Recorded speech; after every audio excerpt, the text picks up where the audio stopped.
स्वातंत्र्यवीर विनायक दामोदर सावरकर यांचा संपूर्ण जीवनपट वेब सिरीजच्या माध्यमातून प्रेक्षकांसमोर येणार आहे। ही खूप चांगली गोष्ट असून Veer Savarkar the secret files ही वेब सिरीज स्वातंत्र्यवीर सावरकर यांच्यावर टीका करणाऱ्या विरोधकांच्या टीकेला उत्तर देणारी ठरेल, असं प्रतिपादन स्वातंत्र्यवीर सावरकर यांचे नातू श्री सात्यकी सावरकर यांनी केलं आहे।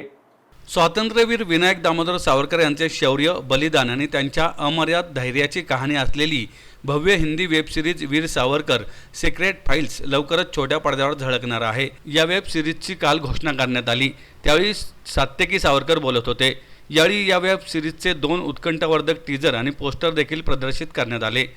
यावेळी वेब सिरीजचे लेखक आणि दिग्दर्शक योगेश सोमन, सावरकर यांची मुख्य भूमिका साकारणारे अभिनेते सौरभ गोखले, वेब सिरीजचे निर्माते आणि डेक्कन ग्रुपचे मुख्य कार्यकारी संचालक अनिर्बान सरकार, डेक्कन एव्ही मीडियाचे संचालक अजय कांबळे, साची गाडवे आदी मान्यवर उपस्थित होते। सात्यकी सावरकर म्हणाले, स्वातंत्र्यवीर सावरकर या व्यक्तिमत्वाकडे मागील काही वर्षापासून दुर्लक्ष झालेले आहे। त्यांनी अनेक क्रांतिकारकांना दिलेली प्रेरणा, एखाद्या विषयाबद्दल सावरकर यांची भूमिका काय होती, त्यांचा त्याग, बलिदान हे सर्व मांडण्याची जबाबदारी आपल्यावर आहे। वेब सिरीजच्या माध्यमातून ही भूमिका मांडण्याचे काम केले जाणार आहे। सौरभ गोखले म्हणाले, एखाद्या कलाकाराला ऐतिहासिक व्यक्तिरेखा साकारायला मिळणे हे भाग्य असते। मला यापूर्वी छत्रपती शिवाजी महाराज यांची व्यक्तिरेखा साकारायला मिळाली, आता स्वातंत्र्यवीर सावरकर यांची व्यक्तिरेखा साकार करण्याची संधी मिळाली आहे। त्या व्यक्तिरेखेचा अभ्यास, त्यांच्याबद्दलचे साहित्य वाचून अधिकाधिक चांगल्या पद्धतीने ही भूमिका साकारण्याचा माझा प्रयत्न असणार असल्याचं गोखले यांनी सांगितलंय। माझ्या मते सौरभ गोखले प्रतिथयश अभिनेते आहेत आणि दिसायला किंवा त्यांचे संवाद फेक ही उत्कृष्ट आहे। आधी त्यांनी एका माहितीपटात सावरकरांचं काम केलेलं आहे, त्याच्यामुळे ती जमेची बाजू आहे। अभ्यासू आहेत आणि माझ्या मते सावरकरांना ते पूर्ण न्याय देतील। आणि हे जे पोस्टर आपण बघतोय त्याच्यात सावरकर विचार करताना दाखवलेले आहेत आणि मागे जो राष्ट्रध्वज आहे ते म्हणजे सावरकरांनी निर्माण केलेला तो पहिला स्वतंत्र भारताचा राष्ट्रध्वज आहे। 1908 साली मादाम कामांनी स्टुटगार्टमध्ये झालेल्या परिषदेत तो ध्वज फडकावला होता आणि आपण तो विचार करू शकतो की किती द्रष्टा माणूस होता हा। आपल्या सगळ्यांसमोर ह्या गोष्टी येतील। राहुल गांधी आत्तापर्यंत सावरकरांवर टीका करत होते। एक मुद्दा त्यांनी उचलला तो सावरकरांच्या हिंदुत्वाच्या बाबतीत होता। आता टीका करणारे त्याला माफीनामा म्हणतात, आम्ही त्याला याचिका म्हणतो। तर हा सगळा वादाचा विषय आहे, अभ्यासाचा विषय आहे। पण एक मुद्दा त्यांनी ब्रिटनमध्ये स्पीच दिलं एक, त्याच्यात ते म्हणाले होते की सावरकरांचं हिंदुत्व हे अत्यंत घातक होतं समाजाला आणि एका मुस्लिम व्यक्तीला मारताना 5-6 लोक मिळून एका मुस्लिम व्यक्तीला मारत होते आणि सावरकर ते बघताना त्यांना आनंद होत होता। तर असा कुठलाही प्रसंग सावरकरांच्या आयुष्यात घडलेला नाही आहे, कुठल्याही पुस्तकात सावरकरांनी तसं लिहिलेलं नाही आहे आणि त्याच्या विरोधातच मी न्यायालयात गेलेलो आहे। त्यांच्यावर डिफेमेशनची केस चालू आहे अंडर सेक्शन 499 आणि 500। याच्यामध्ये 3 सीझनमध्ये ही वेब सिरीज होणार आहे। त्याचं नाव Veer Savarkar secret files season 1, 2, 3 असं 3 सीझनमध्ये, म्हणजे साधारण 1-1 तासाचे 10 एपिसोड्स असं एक सीझन असणार आहे। असे 3 सीझन म्हणजे 30 एपिसोड्समध्ये 30 तासांमध्ये सावरकरांचं संपूर्ण चरित्र आपण चित्रित करून लोकांसमोर आणणार आहोत। आता वेब सिरीज हा प्लॅटफॉर्म दिवसेंदिवस इतका मोठा होत जाणार आहे, OTT प्लॅटफॉर्म असेल किंवा की तो तरुणांपर्यंत पोचण्याचं एक उत्तम माध्यम, नुसतेच तरुण नाही तर एकूण सामान्य माणसापर्यंत, जनतेपर्यंत पोचण्याचं एक उत्तम माध्यम वेब सिरीज हे आहे। आणि म्हणून मला असं वाटतं की वेगवेगळ्या माध्यमातून सावरकरांविषयी काम केलं, व्याख्यानांच्या माध्यमातून, नाट्यकलाकृती असेल, चित्रपट असेल, ते याही व्यासपीठावरनं सावरकरांचं चरित्र लोकांपर्यंत पोचलं पाहिजे आणि म्हणून त्यानिमित्तानं आम्ही वीर सावरकर सिक्रेट फाइल्स ही वेब सिरीज लोकांपुढे आणतो आहोत। हिंदीत आणण्याचं कारण काय? याला कारण राष्ट्रीय पातळीवरती सावरकर, मराठी माणसाला सावरकरांचं प्रेम, अभिमान, स्वाभिमान हे तर आहेच, परंतु राष्ट्रीय पातळीवरती सुद्धा सावरकर पोचले पाहिजे। जर सावरकरांबद्दल काही उलटसुलट राष्ट्रीय पातळीवरती राजकीय दुर्हेतू मनात ठेवून होत असेल तर सावरकरांचं खरं आयुष्य, सावरकरांचं खरं चरित्र हेही लोकांपर्यंत राष्ट्रीय पातळीवर पोचलं पाहिजे, म्हणून ही सिरियल हिंदीमध्ये आम्ही करतो।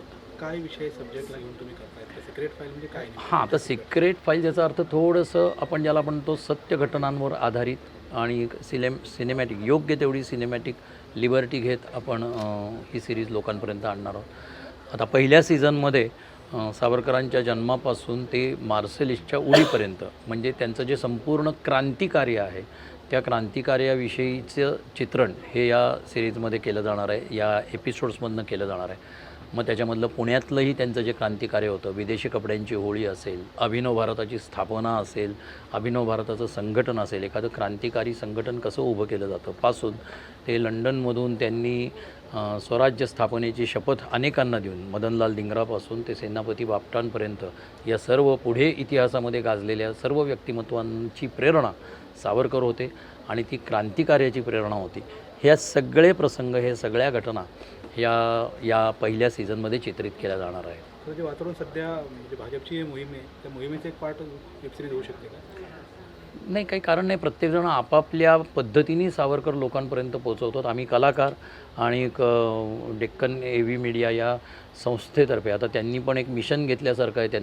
त्यांचं पहिला चित्रपट हा फर्जंद होता. दुसरी त्यांची कला दर्या सारंग आणि फर्जंद हे महाराजांवर आहे आणि ही जी वेब सिरीज आहे हे सावरकर साहेबांवर आहे, हे सावरकरजींवर आहे.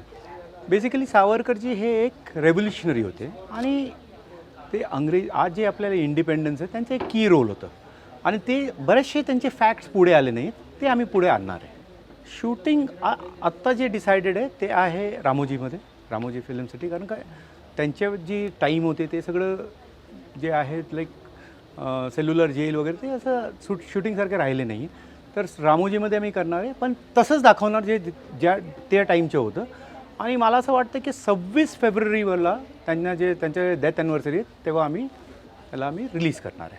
उत्साह तो बहुत है, ये मेरा सपना था बचपन से, क्योंकि I am a die hard follower of Savarkar ji. उनको हम देख के ही बड़े हुए और बेसिकली ये जो वेब सीरीज़ है इसमें हम बहुत सारे फैक्ट्स लाएंगे जो लोगों को पता नहीं है और यंगस्टर्स को पता होना चाहिए कि सावरकर जी ने आज हमारे लिए क्या किया है. बहुत सारे यंगस्टर्स को ये पता नहीं है, तो ये हम लाने की कोशिश करेंगे. सी OTT प्लेटफॉर्म आज आप अगर देखें तो OTT platform is very popular. Movies जाके उतना लोगों में पेशेंस भी नहीं रह गया कि वो 3 घंटा बैठ के देखें, घर में आराम से बैठ के देख सकते हैं. तो बेसिकली OTT लाने का कारण वही है क्योंकि आज OTT का ज़माना है, तो हमको ज़माने के साथ चलना है. That is the whole idea. और 26 फरवरी को शायद हम ये लॉन्च कर देंगे. जो माहौल बना हुआ है 2024. बिल्कुल नहीं, this is a pure we are making एक सीरीज़ हम ऐसे बना रहे हैं जहाँ पर हम फैक्ट्स दिखाएंगे. हमारा इसका पॉलिटिकली कोई कनेक्शन नहीं है, हम ना कोई पॉलिटिकल पार्टी से जुड़े हुए हैं ना कुछ. We are showing the youth कि एक क्रांतिकारी ने कितना अपना सॅक्रिफाईस किया है हमको इंडिपेंडेंस देने के लिए. प्रयत्न करू पण शक्यता कमी आहे, पण आम्ही तेच दाखवणार. मला वाटतं टीझर पोस्टर्स हीच इतकं बोलून जातात. या व्यक्तीबद्दल आपल्यापैकी कोणीच जास्त काही बोलणं म्हणजे मला वाटतं त्याच्यासाठी खूप अभ्यास पाहिजे, जो मला वाटतं फक्त आत्ता इथे योगेश दादाचा आहे. त्यामुळे तो बोलू शकतो आणि सात्यकी बोलू शकतो. बाकी आमची ती पात्रता नाही की आम्ही सावरकरांबद्दल काही बोलावं. आणि मी इतकंच म्हणेन की कुठल्याही एखाद्या अभिनेत्याला, स्पेशली महाराष्ट्रीयन अभिनेत्याला, त्याच्या आयुष्यात मला वाटतं 2 गोल्डन ऑपॉर्च्युनिटीज मिळण्याची अपेक्षा त्याच्या मनात फार असते. ते म्हणजे अशा 2 आयकॉनिक पर्सनॅलिटी तुम्हाला करायला मिळाल्या पाहिजेत, एखादी तरी ॲटलिस्ट, की ज्यामुळे तुम्ही घराघरात आणि मनामनात पोचू शकाल.